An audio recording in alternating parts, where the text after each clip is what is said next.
우리가 산에 가기로 한 건 정말 아무 생각 없는 결정이었다. 오랜만에 연락이 닿은 친구와 머리 좀 식히자는 말이 자연스럽게 나왔고, 그러다 자주 가던 산 이야기가 나왔다. 회사 일, 인간관계, 반복되는 하루. 잠깐이라도 벗어나고 싶다는 생각뿐이었다. 그 산은 익숙했다. 낮에도 여러 번 올랐고 예전에 야간 등산도 몇 번 해본 코스였다. 위험한 구간도 없었고 길도 잘 정비돼 있었다. 그래서 그날 밤에도 아무 의심 없이 준비했다. 헤드랜턴, 물, 간단한 간식. 목표는 단순했다. 밤에 올라 새벽 일출을 보고 내려오는 것. 산 입구 주차장은 텅 비어 있었다. 관리실 불은 꺼져 있었고 바람에 나뭇잎이 부딪히는 소리만 들렸다.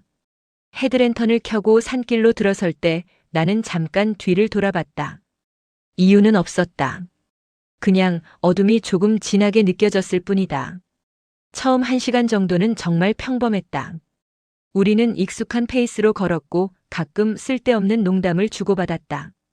숨은 조금 찼지만 기분 나쁘지 않은 정도였다. 그때까지만 해도 이 산이 우리를 안쪽으로 끌어들이고 있다는 생각은 하지 못했다. 중턱을 조금 넘겼을 무렵 안개가 끼기 시작했다. 처음엔 아주 옅었다. 랜턴 불빛에 실처럼 흩어지는 정도였다.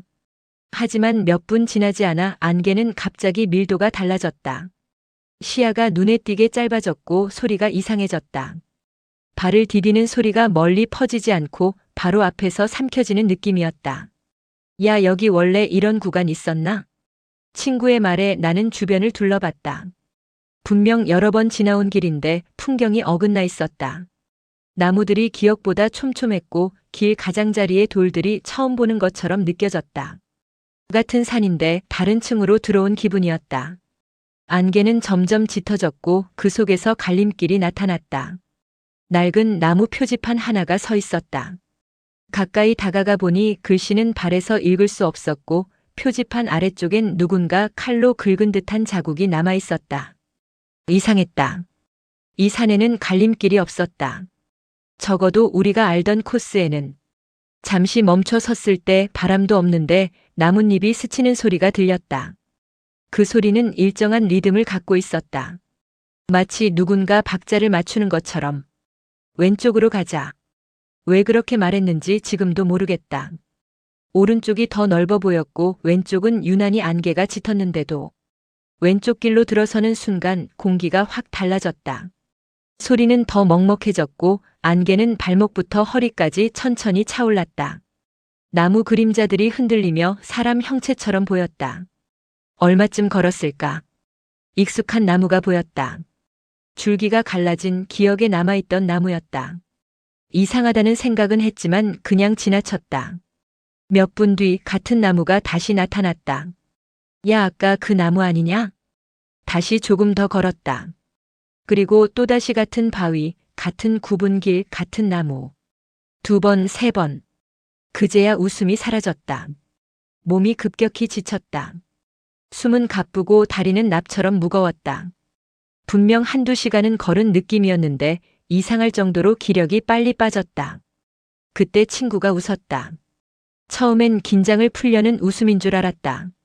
하지만 웃음은 짧게 끝나지 않았다. 숨을 들이마시며 계속 이어졌다. 안개 속에서 그 웃음이 묘하게 울렸다. 야, 왜 웃어? 내 말에 친구는 고개를 아주 천천히 기울였다. 뭐가? 말투가 이상했다. 평소보다 느렸고 끝이 흐려졌다. 그때부터 친구의 행동이 하나둘 이상해지기 시작했다. 친구는 걷다 말고 갑자기 멈춰서서 나무를 바라보곤 했다. 그냥 보는 게 아니라 고개를 기울인 채 한 그루의 나무만 뚫어지게 보고 있었다. 마치 누군가 그 뒤에 서 있는 것처럼. 야, 왜 그래? 내가 물으면 친구는 한 박자 늦게 고개를 돌렸다. 짧은 대답 뒤에도 웃음은 멈추지 않았다. 입은 웃고 있는데 눈은 전혀 웃고 있지 않았다. 눈동자가 지나치게 또렷해서 오히려 비어 보였다. 어느 순간부터 친구의 걸음걸이도 이상해졌다. 앞을 보고 걷고 있는데 발끝은 살짝 옆으로 틀어져 있었다. 마치 누군가의 걸음을 흉내내는 것처럼 어색했다. 웃음 사이사이로 친구는 아주 작은 소리로 중얼거렸다. 여기야. 또 왔네. 내가 들은 게 맞는지 확신할 수 없을 만큼 작았지만 분명 혼잣말이었다. 지금 뭐라고 했어? 내가 물으면 친구는 고개를 저으며 웃기만 했다. 그때 나무 사이 어딘가에서 웃음소리가 들렸다. 우리 둘의 웃음과는 전혀 다른 소리였다. 얇고 끈적한 웃음. 그리고 그 웃음 사이로 낮게 흥얼거리는 노랫소리가 섞여 들려왔다. 안개는 더 짙어졌고 랜턴 불빛은 나무줄기에 부딪혀 일그러졌다. 그 순간 나는 분명히 느꼈다. 우리는 들어가면 안 되는 곳에 들어왔다. 웃음소리는 점점 가까워졌다. 어디선가 들리던 웃음과 노랫소리가 어느 순간부터 친구의 웃음과 완전히 겹쳐 들렸다. 구분이 되지 않았다. 이 웃음이 친구의 것인지 숲속에서 들려오는 것인지 알 수 없었다. 친구의 말투는 점점 더 어긋났다. 괜찮아, 다 괜찮아. 같은 말을 반복했고 시선은 자꾸 나무 쪽으로 향했다. 내가 불러도 잠깐 고개만 돌릴 뿐이었다. 발자국 소리가 들렸다. 분명 우리 둘 말고는 아무도 없는데 발걸음이 하나 더 있었다. 우리가 멈추면 멈췄고 다시 걷기 시작하면 뒤에서 따라왔다. 일정한 간격. 마치 우리 걸음을 흉내내는 것처럼.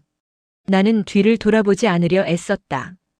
이상하게도 돌아보면 안 된다는 확신이 들었다. 돌아보는 순간 무언가 확정될 것 같았다. 친구는 점점 걷는 속도가 느려졌다. 다리는 떨리고 있었고 몇 번이나 넘어질 뻔했다. 그런데도 웃음은 멈추지 않았다. 나는 친구를 부축하며 거의 끌다시피 걸었다. 솔직히 말하면 몇 번이나 놓고 가야 하나라는 생각이 스쳤다. 하지만 그럴 수 없었다. 이 상황에서 친구를 버린다면 그 순간 내가 사람이 아닌 무언가가 되는 것 같았다. 안개 속에서 나무들이 점점 사람처럼 보이기 시작했다. 줄기는 팔처럼 뻗어 있었고 가지는 손가락처럼 흔들렸다. 웃음소리는 사방에서 들렸다. 앞에서도 뒤에서도 위에서도. 노랫소리는 점점 또렷해졌다. 아이들이 부르는 것 같기도 했고 늙은 여자가 흥얼거리는 것 같기도 했다. 가사는 끝내 알아들을 수 없었다. 시간 감각은 완전히 사라졌다.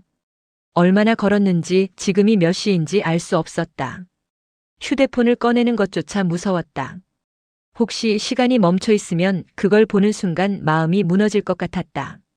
그러다 어느 순간 아주 희미하게 하늘이 밝아졌다. 처음엔 착각인 줄 알았다. 하지만 안개가 조금씩 옅어지고 나무 사이로 새벽빛이 스며들었다. 그때 정말로 이런 생각이 들었다. 살았다. 다리에 힘이 풀려 주저앉을 뻔했다. 친구도 그제야 웃음을 멈췄다. 마치 스위치를 끈 것처럼 갑자기 평소의 얼굴로 돌아왔다. 야, 왜 이렇게 힘들어? 그 말에 나는 아무 대답도 할 수 없었다. 우리는 거의 기어서 산을 내려왔다. 옷은 진흙투성이었고 신발엔 흙과 나뭇잎이 잔뜩 묻어 있었다. 얼굴은 창백했고 눈밑은 깊게 패여 있었다. 서로를 보며 사람 꼴이 아니다라는 생각이 들 정도였다.